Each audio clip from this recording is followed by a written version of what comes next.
Teluk Pahang கடற்கரை பகுதியில் தோன்றிய 3 மீட்டருக்கும் நீளமான முதலை பிடிபட்டது. பினாங்கு பொது பாதுகாப்பு படை, தீயணைப்பு மீட்பு படை, வனவிலங்கு பாதுகாப்பு இலாகா என 20 வீரர்களோடு உள்ளூர் மீனவர்களும் சேர்ந்து நேற்று மாலை 6:15 மணியளவில் அந்த முதலையை வெற்றிகரமாக பிடித்தனர்.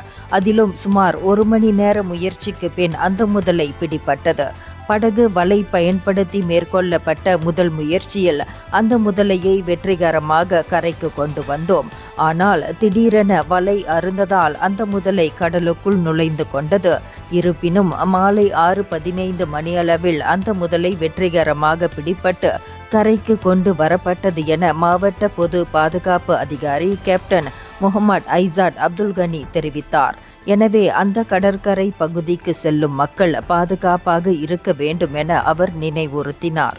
இந்தியர்களின் இதய குரல் மக்களோசை.